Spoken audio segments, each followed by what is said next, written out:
Hey, welcome back for another video. Today I'm talking about how I ditched the employee mindset for an entrepreneurial mindset in order to grow my streams of income in entrepreneurship. Now, I do have a W-2, but I think entrepreneurship is a mindset. Let's dive right in. One of the mindset shifts that helped me grow my streams of income was around W-2 working. So I still work as a registered nurse in psych, and the way that this has worked for me is because I only work PRN right now. I do not work full time, and by full time I mean somebody putting me on the schedule when they want me on the schedule, with the possibility of denying me time off. Right now I don't have time for that, so therefore I work PRN. And even if I work full-time shifts, it's still within as needed parameters, which means I only have to work 3 times in 6 weeks. And the second part of that is I only want to talk about nursing when I am at work. Like when I leave work, I don't want to have conversations about who got hired, who got fired, how terrible the management is, what they need to do different. I don't have the capacity to dig in that because they haven't hired me as a strategic advisor or a strategic partner. So therefore, I can't have those conversations. There's going to be pros and cons to every job. And so I just go in, do my work, which I am finding fulfillment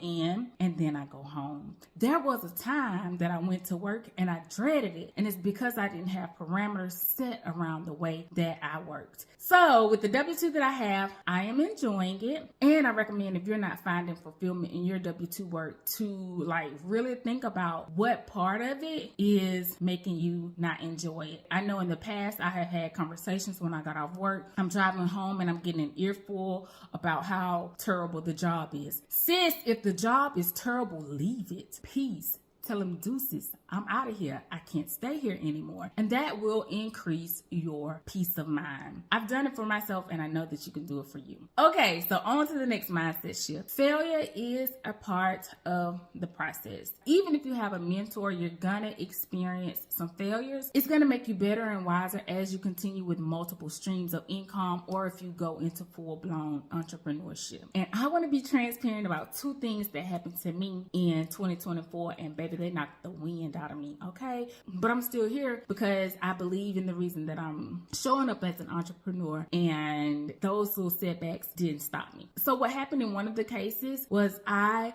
was taking on a business that wasn't really a business. I knew that the business, I'm going to use the word business, but it wasn't a business. I knew that the business didn't have processes. I knew that they didn't have documentation, and it was a one-man show. So what I did was I started taking leads, calls, right? Going out to the house. It's related to real estate. We're going out to the house and we're working on the people's houses. We're doing services for the people. And one of the contractors that was referred to me by this one-man show did some work, and it wasn't a good job. The people were not happy, and their house got messed up. So remember, I told you it's a one-man show, so he's getting all the calls. Everything is going through him. He buys the materials. All of the things go through him. So that homeowner reached out to him, but because he is busy, overwhelmed, and probably needs to take a vacation, he didn't get the message back to me. Finally, when that homeowner got fed up, he was like, you know what, I'm going to go ahead and sue. And so that's when he reached out and he was like, hey, so-and-so wants to sue you. What? And I'm like, whoa. What happened? So when he told me what happened, we obviously had to step in and try to make it right. And part of that was a financial settlement, which I had to put up the funds for. So it wasn't really a business, it was a job. So if the man missed 3 days, he didn't get paid. And that's not how a business works, right? That's how a job works. If you don't show up for your job for 3 days, you don't get paid. If you don't show up in your business for 3 days, you should have documentation and processes for somebody else to keep going. And that's the difference. So even if you are making money, but you don't have documentation and processes, totally nothing wrong with it, but it's not a true business. It's a job. I did have to put some money up financially for that mistake. So some mistakes do require that we pay the ignorance debt. That was one of them. Hey, if this video has been helpful for you and you're picking up some tips, I'd really appreciate it if you share it with someone else who could benefit. It would mean so much to me. Thank you. The next thing that happened to me was I got completely scammed. Let me tell you what happened. So I'm in real estate. I'm flipping houses, and a wholesaler sold me a house.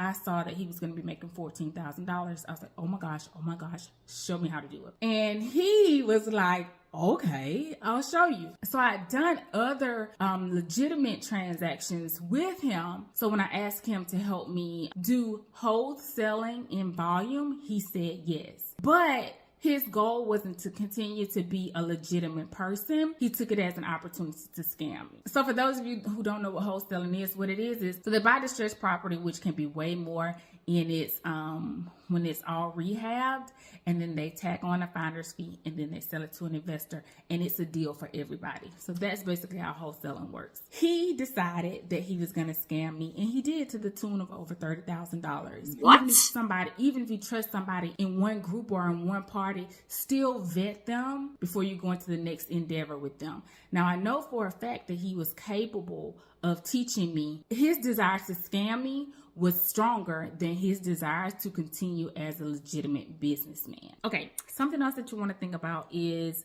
when you think about your streams of income, all of them can't be time intensive, because there's going to be no way at that point that you can do everything, because you'll be pulled in too many different directions. So I have the RN job that's 24 hours a week. Then I have an Airbnb, and I also have car rentals. I have 5 cars. If I had to put in tons of time to each of those, then I wouldn't be able to make money from them. So I have a video talking about my streams of income. Make sure to check it out. If you have 5 different things that you want to do and they're all time intensive, you're not going to get any of them off the ground. And I now want to formally talk about boundaries. You've got to have boundaries when creating these streams of income, especially when you go into full-blown entrepreneurship. You have to have boundaries around your time.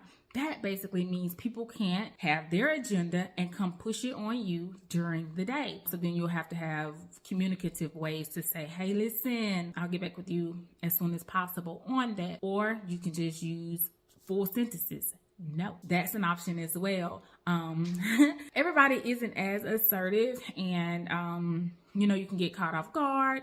Even when I'm doing things, I get sucked into things and I just have to recalibrate. I pretty much plan my day the night before. If one person or one thing has taken too much of my time, I make sure to plan for that accordingly. We all have to recalibrate, and I try to do that the night before I get out and be productive. Make sure to run any stream of income you have through the lens of the vision that you have for yourself and where you want to go. You need to have your mission, vision, values, and all of those things are important, because you've got to know where you're going so that you can take the right road to get there. If you don't know where you're going, people are going to throw ideas to you. Please join this, join this, join this. Oh my gosh, this experience has been amazing for me. Here's an opportunity. Would you like to join? And if you don't know where you're going, you're going to pick up some of those things and join them. You may learn something from it, but it'll also stop you from where you're meant to be. So those are the mindset shifts, and I hope that you take those into consideration as you move into your next level, because there's no better time to start building the life that you want for yourself. Only a few people are willing to get super uncomfortable